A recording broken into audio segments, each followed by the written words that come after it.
Bienvenidos a la semana 10. En este video vamos a trabajar el tema campo magnético con las herramientas de los videos anteriores, donde abordamos el tema electromagnetismo y corriente eléctrica. En este video vamos a trabajar con las características de los imanes, el concepto de campo magnético, las características del campo magnético terrestre, también los campos magnéticos generados por corrientes y las fuerzas ejercidas por los campos magnéticos, tanto en cargas en movimientos como en los hilos de corriente. Para comenzar vamos a hacer una brevísima reseña de algunos antecedentes históricos. Por ejemplo, Tales de Mileto, que vivió en el siglo VI a.C., fue el primero en señalar las propiedades del magnetismo y él descubrió que se podían transmitir al hierro. El término magnetismo proviene de una región de Asia Menor conocida como Magnesia, donde se cree que fue encontrada por primera vez un mineral con propiedades magnéticas. Ese mineral se llama magnetita. Cuenta la leyenda que una de las teorías es que una persona que estaba cuidando su rebaño con un bastón cuyo regatón era de metal, iba caminando y sentía la repulsión de ese mineral hacia el metal. Allí fue que comenzaron algunos estudios y pudieron comprobar que esos minerales tienen propiedades magnéticas. Bueno, en el mismo siglo, esta persona también de origen asiático, Huang Ti, fue el que creó la brújula, lo utilizaba para orientarse. La brújula no es más que un imán que tiene polos, norte y sur, y se alinea con el polo magnético terrestre. También Sócrates plantea que la magnetita no solo atrae anillos de hierro, sino que le imparte magnetismo a ciertos materiales. Temas que fueron profundizados y en la actualidad se definen algunos conceptos que ya trabajaremos. Y bueno, Hilbert publicó su obra Magnete en el 1600, es bastante más posterior en el tiempo, y allí indicó ciertas características de los imanes. Descubrió la relación que hay entre la temperatura de los materiales que poseen magnetismo y también algunas características del campo magnético terrestre. Bueno, en cuanto a la relación del magnetismo con la electricidad, nosotros, si bien en el video anterior hacíamos relación y hacíamos referencia al experimento de Oersted, a uno de los efectos de la corriente, donde descubría que toda corriente eléctrica genera un campo magnético, ese descubrimiento fue una evolución en el tiempo, ¿sí? En principio, la primera indicio de que había alguna relación entre la corriente eléctrica y las brújulas, es decir, y los campos magnéticos, fue porque notaban los navegantes que cada vez que había tormenta eléctrica, las brújulas, que era el único elemento que se utilizaba en ese momento, cambiaban de dirección. Entonces, incluso también sucedía de que se invertía la polaridad del imán. O sea, no se sabía exactamente qué era lo que sucedía, pero sí notaban esa relación. Luego Christian Oersted, que fue la que ya vimos, el efecto magnético de la corriente, que dice que toda corriente eléctrica genera a su alrededor un campo magnético. Eso ya fue en el 1777 a 1851, que fue cuando vivió Christian Oersted. Luego Ampère también encuentra una relación entre las corrientes internas de un conductor y el campo magnético generado por ella. Luego Faraday, ya bastante más avanzado en los descubrimientos, descubre la relación que hay entre un campo magnético variable, cómo es que puede lograr inducir una corriente. Es decir, Oersted de alguna forma se da cuenta que toda corriente eléctrica genera un campo magnético a su alrededor, y Faraday se da cuenta que campos magnéticos variables inducen una corriente eléctrica. Y Maxwell, resume y predice todos los fenómenos electromagnéticos en sus 4 ecuaciones. Se dice que es el padre del electromagnetismo, porque ciertas ecuaciones que describían determinados fenómenos las unifica en lo que se llaman las ecuaciones de Maxwell, y son aquellas que describen prácticamente todos los fenómenos del electromagnetismo. Bien, aquí les presento ese mineral llamado magnetita, que fue el primero que se tuvo constancia de que tenía propiedades magnéticas, ¿sí? Bueno, y acá les muestro un imán. Un imán tiene básicamente dos polos. Esos polos se denominan arbitrariamente, claro, como norte y sur. Polo se le llama a las regiones donde el campo magnético es más intenso. Acá tenemos un imán recto, ¿sí? Y si uno coloca un imán recto, sobre él le pone una hoja blanca y luego pone viruta de hierro, esa viruta de hierro se va a ordenar como muestra aquí el dibujo. Esa experiencia se puede hacer en el laboratorio y es muy indicativa. Ustedes allí van a ver que la viruta se acumula de una forma más intensa sobre los polos, porque claramente allí el campo magnético es más intenso. Luego, son líneas, el campo magnético está dado por líneas que tienen un sentido, van desde el norte hacia el sur por fuera y de sur a norte por dentro. Son líneas cerradas, líneas continuas. No tienen ni principio ni fin. Y así es como nosotros lo podemos representar con las líneas de campo. Se utiliza la misma lógica que las líneas de campo eléctrico. Es decir, donde vemos zonas donde hay mayor densidad de líneas de campo magnético es donde el campo es más intenso.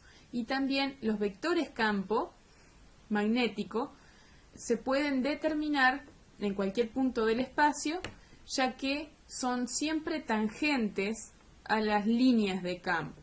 Es decir, las líneas de campo nos dan ciertas características del campo magnético en una zona del espacio. El vector campo magnético es el valor que se le asigna a un punto del espacio, tanto en módulo como dirección y sentido. En este punto, por ejemplo, el campo magnético va a ser mucho más débil que en una zona que está más próxima a la de los polos. Bien, ¿qué pasa si un imán se parte en dos trozos? Es decir, acá tenemos un imán norte-sur con dos polos norte-sur y se parten.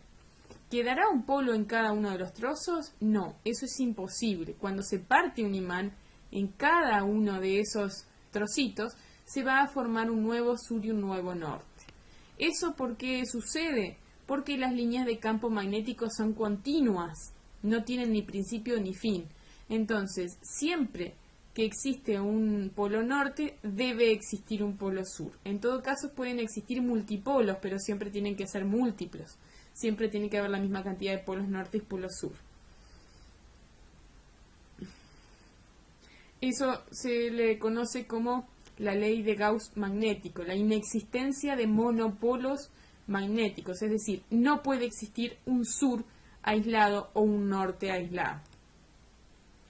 Hay diferentes formas de imanes. Tenemos, por ejemplo, acá un imán en forma de herradura, donde las líneas de campo no son como las del imán recto, sino que tienen una distribución diferente. Cuando el imán de herradura tiene sus brazos paralelos, aquí se forma un campo magnético uniforme, quiere decir que tiene mismo módulo, misma dirección y mismo sentido en esa región. También son líneas continuas, no es muy feliz la representación que hay aquí, pero esas líneas, las líneas de campo nunca se pueden cortar. No tienen principio ni fin, son líneas cerradas, a diferencia de las líneas de campo eléctrico, que sí pueden solamente salir, por ejemplo, de la carga eléctrica positiva o solamente pueden llegar a la carga eléctrica negativa. Acá no pasa eso, acá no tienen ni principio ni fin.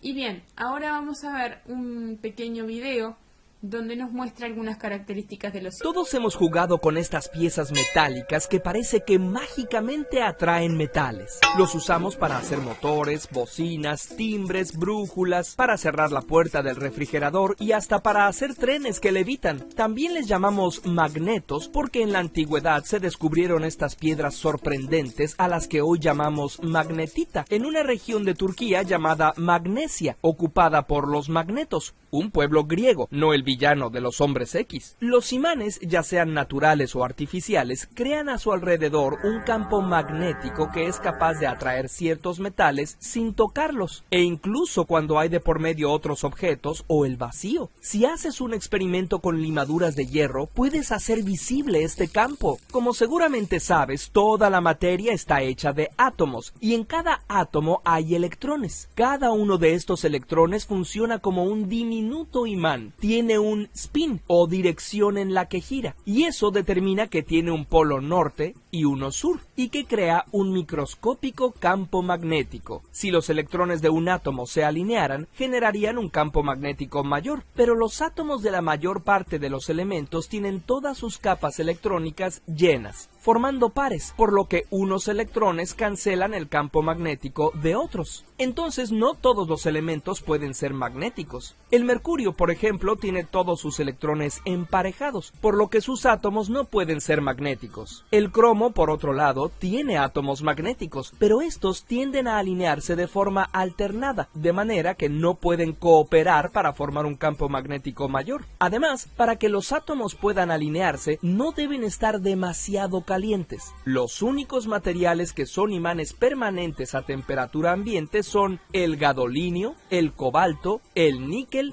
y nuestra estrella, el hierro, que es de lo que está hecha la magnetita y los imanes que podemos comprar. Otras sustancias también pueden ser imanes, pero a temperaturas muy frías. Ese umbral se llama temperatura de Curie. Pero, ¿por qué no todos los objetos hechos de hierro son magnéticos? Porque cada objeto de hierro está formado por secciones llamadas dominios, y generalmente sus átomos están orientados en diferentes direcciones. Pero si sometes el objeto a un campo magnético muy fuerte, uno de los dominios prevalece y los demás se alinean con él. Y así es como se hacen los imanes. Actualmente los imanes más poderosos del mundo se hacen con una aleación de neodimio, hierro y boro. La estructura de sus cristales potencia la alineación de los campos magnéticos, haciéndolos tan poderosos que, si una parte de tu cuerpo quedara entre dos de ellos, podría fracturarla o perforarla. El objeto completo tendrá un polo norte y un polo sur. ¿Y si lo cortas en dos, te quedarán dos imanes con un solo polo? Pues no, los polos no son dos partes del imán, sino la dirección en que cada dominio, átomo y electrón están alineados. Si lo divides, obtienes dos imanes con sus respectivos polos. Los polos iguales se repelen y los opuestos se atraen. Otra manera de crear un campo magnético es haciendo pasar una corriente eléctrica a través de un núcleo de hierro. En primer lugar, ¿por qué los diminutos imanes, que son los electrones, crean campos magnéticos con la propiedad de atraer o repeler? La verdad, es uno de los grandes misterios de la ciencia. Solo sabemos que es una de las maneras en que los efectos cuánticos se manifiestan en nuestro mundo cotidiano. Lo que sí sabemos es que la palabra imán viene del francés aimant, que a su vez viene del latín adamant, que significa invencible. Aquí se les presenta un pequeño esquema donde hay 4 tipos de materiales diferentes. Todos ellos están conformados por hierro, pero con aleaciones diferentes. Por ejemplo, los materiales ferromagnéticos son aquellos que en presencia de un campo magnético adquieren un campo magnético, pero ese campo magnético perdura en el tiempo.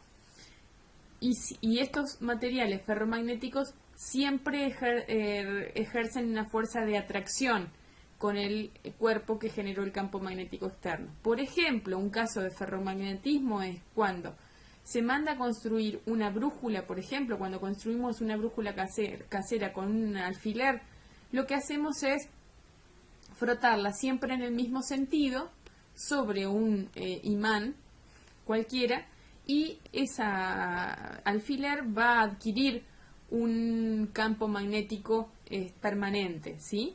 Ese campo magnético permanente es lo que más tarde se alineará con el campo magnético terrestre. Ese alfiler, con el imán al que yo froté, va a tener siempre una fuerza de atracción. Eso es una característica del ferromagnetismo.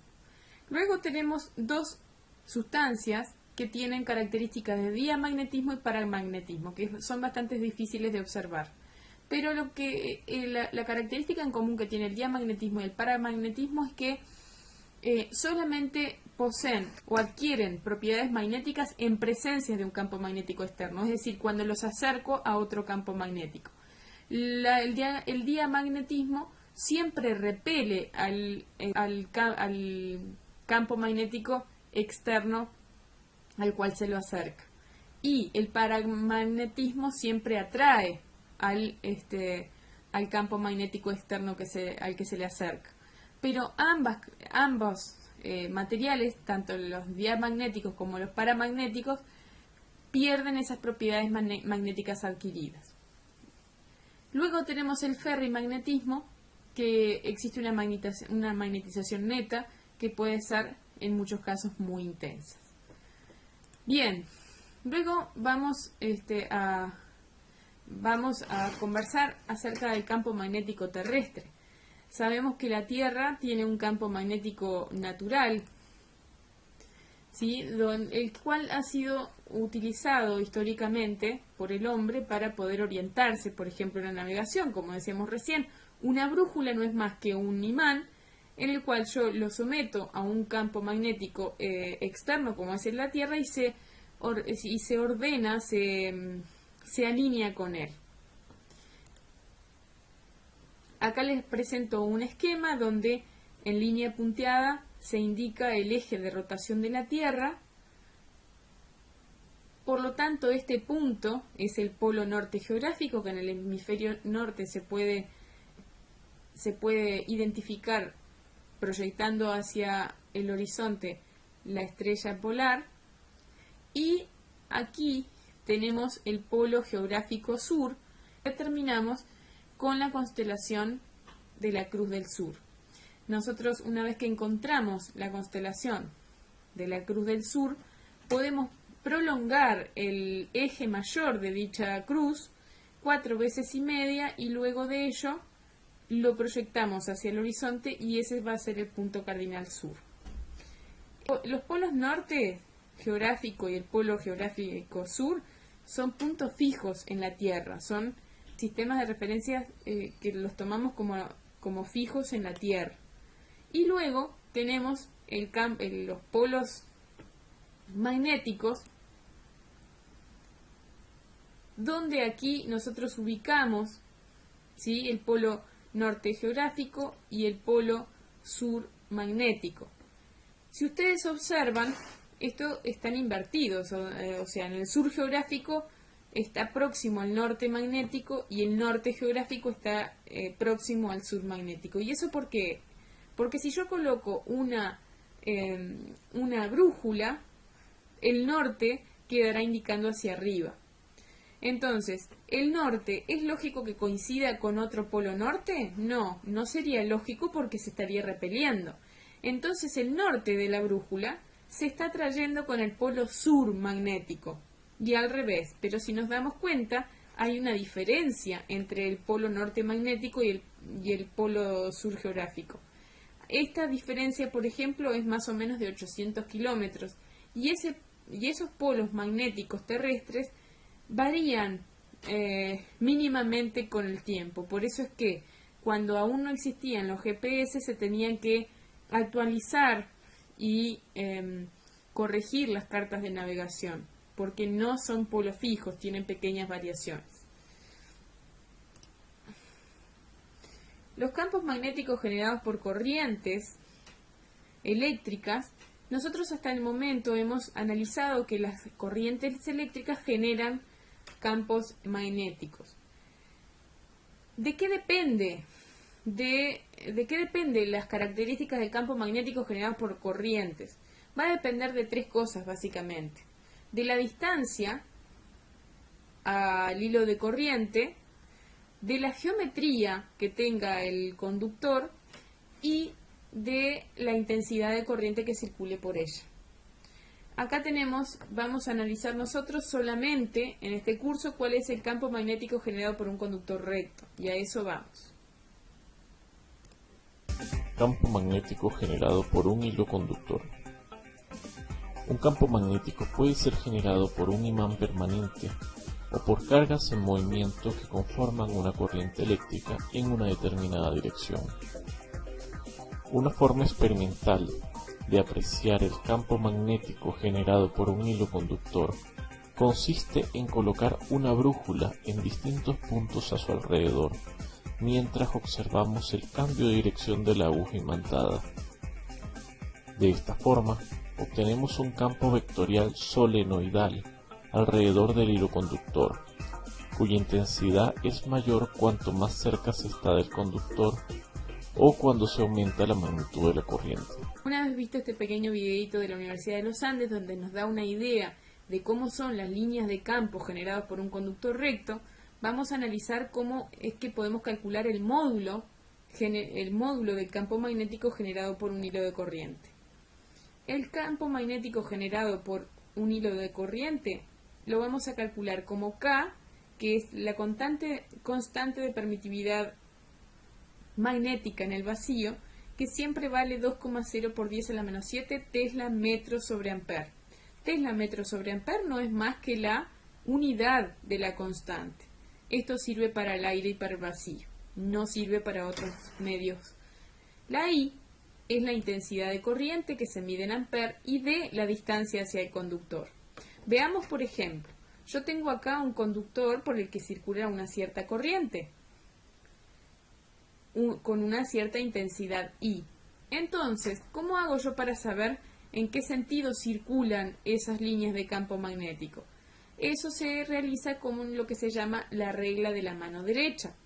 Pongo el pulgar de la circulación de la corriente eléctrica. En este caso, entonces, los demás dedos me indican cómo es que van circulando las líneas de campo magnético. En el caso que fuese hacia abajo, las líneas de campo tendrían una circulación en sentido horario. Y ahora vamos a ver un problema, a ver cómo se aplica esta ecuación y esta regla de la mano derecha como lo vimos anteriormente. Dice, calcula el campo magnético generado en los puntos A y B sabiendo que la corriente que circula por el conductor es 1,5 amper. Acá estamos representando el conductor, hay una intensidad de corriente que circula hacia abajo y acá tenemos el punto A que dista a 10 centímetros desde el conductor. Entonces, ¿cómo vamos a calcular el campo magnético en el punto A? Con la ecuación que vimos anteriormente, K por I sobre D, siendo K la constante, la intensidad de corriente dividido la distancia. Eso nos dio 3,5 por 10 a la menos 6 Tesla, que sería el módulo del campo magnético generado en A. Y por otra parte, para determinar la dirección y el sentido, nosotros vamos a utilizar otro sistema simbólico para ver cómo se representa un campo magnético que entra y sale del plano. Es decir, nosotros vimos ya en el videíto que las líneas de campo magnético son círculos concéntricos alrededor del cable, pero nosotros cuando estamos trabajando en la hoja de papel no vamos a usar dibujos tridimensionales, simplemente indicamos desde dónde sale la línea de campo y dónde entra. Es decir, si yo me imagino un círculo concéntrico alrededor de este cable, evidentemente que va a salir o entrar desde un lado.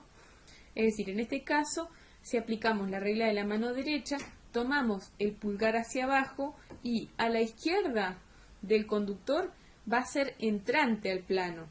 Y si yo tengo el conductor de este lado, a la derecha va a ser saliente del plano. Es decir, el vector campo magnético a la derecha del conductor va a quedar saliente del plano.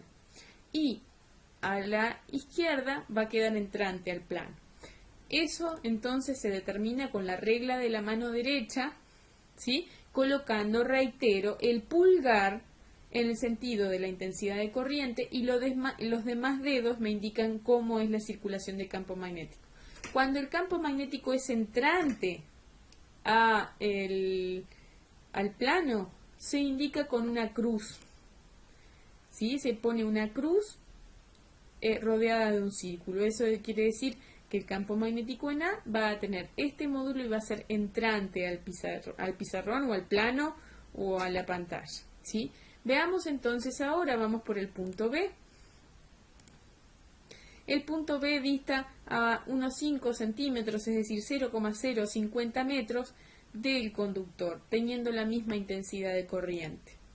En el punto B entonces aplicamos la misma ecuación, va a ser la misma intensidad de corriente, lo que va a diferir va a ser la distancia. Aplicamos la ecuación y nos da 7,0 por 10 a la menos 6.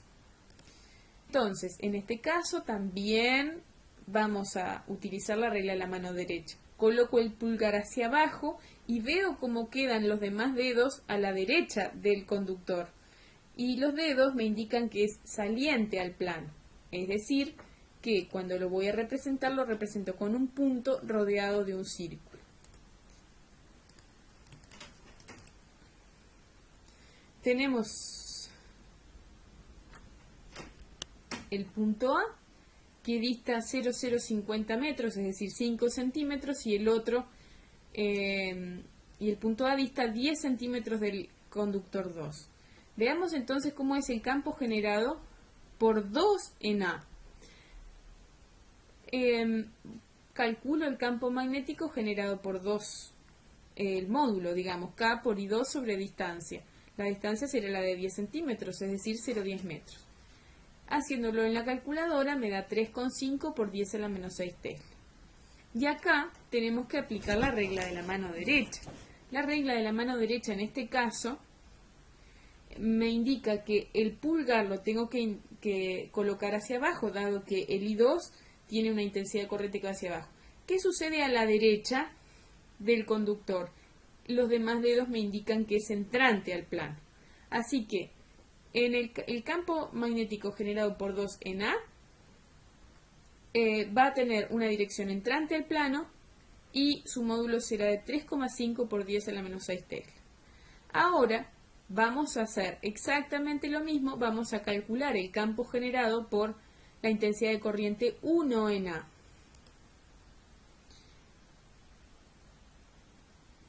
Aplicamos la misma ecuación, teniendo cuidado que en este caso S y 1 casualmente valen lo mismo, 1,5 amperes, puede variar, y la distancia es 0,050 metros. Allí entonces nos da como resultado 7,0 por 10 a la menos 6 teslas. Y ahora, ¿qué hacemos? Con el campo 2 aplicamos la regla de la mano derecha. Si yo tengo el conductor que va hacia abajo, o sea que tiene una intensidad de corriente que va hacia abajo, el pulgar lo debo colocar también hacia abajo, coincidiendo con el sentido de circulación de la corriente. Y tengo que ver qué va a suceder con los demás dedos a la derecha del conductor. Y los demás dedos me indican que va a ser en sentido saliente al plano. Es decir, que tengo este módulo, 7,0 por 10 a la menos 6, y es saliente al plano. ¿Cómo voy a resolver esto? Tengo dos vectores, uno que es entrante al plano y otro es saliente al plano. ¿Cuál es el que tiene mayor módulo? Y va a ser I1 el que tiene mayor módulo.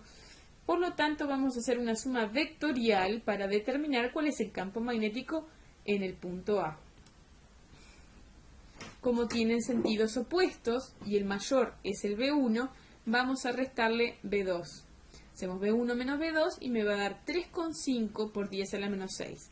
Como le restamos el más grande menos el más chico, nos va a quedar en el mismo sentido que el vector más grande. Es decir, tengo uno de 7,0 por 10 a la menos 6 y tengo otro entrante al plano de 3,5 por 10 a la menos 6. Si yo resto uno con el otro, me va a quedar de 3,5 por 10 a la menos 6 saliente al plano. Y ahí lo indico con la representación adecuada. Bien. Ahora vamos ya a meternos en ver cuáles son las dependencias y cuáles son las fuerzas magnéticas que se ejercen sobre, por ejemplo, una carga en movimiento, lo que se llama la fuerza de Lorentz. Es decir, nosotros tenemos una magnética uniforme que es entrante al plano. Por eso lo representamos con crucecitas. Allí vamos a encontrar un electrón, ¿sí? Una carga, un electrón que tiene una cierta velocidad v. ¿Qué pasa? Esta fuerza magnética, el campo magnético ejerce una fuerza sobre una carga siempre que tenga una cierta velocidad. Si la carga está en reposo, la fuerza magnética ejercida sobre esa carga es nula.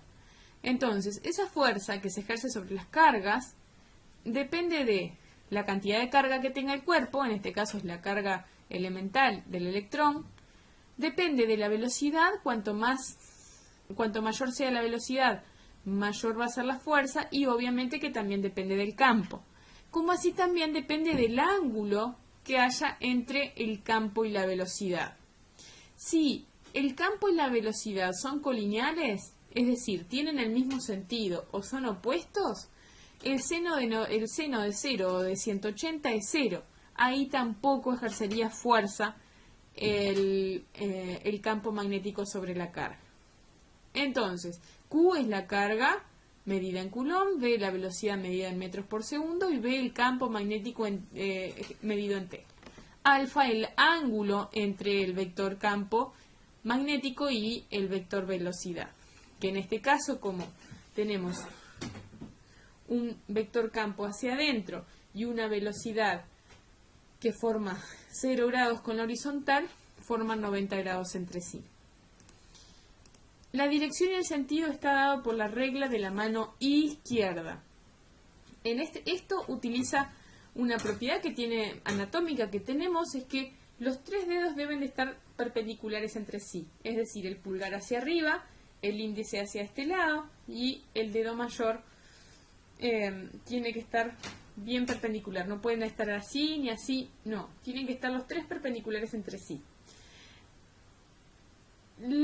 El dedo pulgar me va a indicar la fuerza, el índice me va a indicar el vector campo magnético y el dedo mayor, allí en la figura lo llama dedo medio, me va a indicar la velocidad. Es decir, si yo tengo cualquiera dos de estas variables, los dedos ya me va a indicar cómo va a quedar la tercera. Por ejemplo, en este caso, el vector campo, que lo indica el dedo índice, es entrante al plano. Yo estoy haciendo este gesto porque estoy mirando en la pantalla que está perpendicular a mí. Por otro lado, ahí hay infinitas posibilidades de lo que pueda llegar a suceder con la velocidad. En este caso, la velocidad ¿hacia dónde va? Forma 0 grados con la horizontal. Es decir, que tengo el dedo índice perpendicular a la pantalla y el dedo mayor formando 0 grados con la horizontal. ¿Hacia dónde me queda el pulgar? Me queda formando 90 grados con la horizontal, es decir, hacia arriba. ¿Sí? Eso sería correcto si la carga fuera positiva. Como la carga es negativa, la fuerza va a ser opuesta a lo que me indique el pulgar. Es decir, forma menos 90 grados con la horizontal. Esta regla vale literalmente cuando la carga es positiva, se indica allí. Si la carga es negativa, la fuerza estará en sentido opuesto al pulgar. Es decir, que en este caso, la fuerza magnética formará menos 90 grados con la horizontal. Veamos un problemita.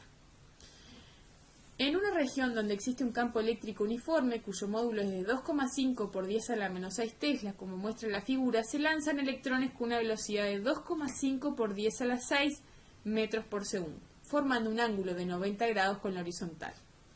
Veamos cómo queda la representación. En este caso, los vectores campos todos forman 0 grados con la horizontal. ¿Sí? Luego, tenemos acá uno de los electrones que se lanzan con una velocidad que forma 90 grados con la horizontal, en este caso hacia arriba. Ya vemos que forma 90 grados. Entonces dice, averigua cuál será la fuerza en este caso. Bueno, apliquemos esa misma ecuación. La fuerza magnética sobre una carga en movimiento se calcula como carga por velocidad por campo por seno del ángulo que hay entre la velocidad y el campo. Sustituyo valores, me queda 1,6 por 10 a la menos 19 Coulomb, que es la carga conocida del electrón, por el módulo de la velocidad, por el módulo del campo magnético, por el seno del ángulo que forma la velocidad con el campo, claramente es 90 grados. Eso lo hago con la calculadora y me da 1,6 por 10 a la menos 18 newtons.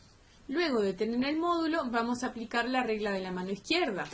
Si yo tengo un campo magnético que va hacia la derecha, la velocidad que forma 90 grados con la horizontal, la fuerza magnética me queda entrante al plano. Pero como se trata de un electrón, es decir, que tiene una carga negativa, recordemos que la fuerza va en sentido opuesto, es decir, es saliente al plano.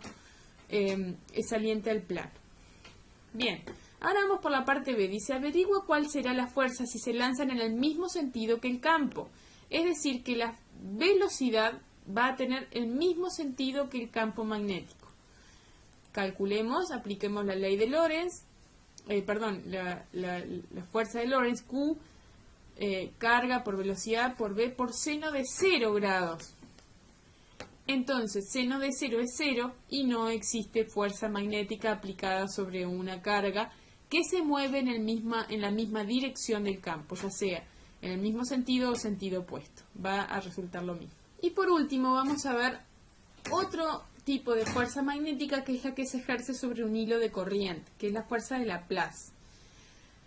Supongamos que tenemos un campo magnético saliente al plano, ¿sí? Los puntos significan que sale al plano, cuyo módulo se indica allí 1,0 por 10 a la menos 2 Tesla, y este conductor tiene una corriente de 1,5 amperes.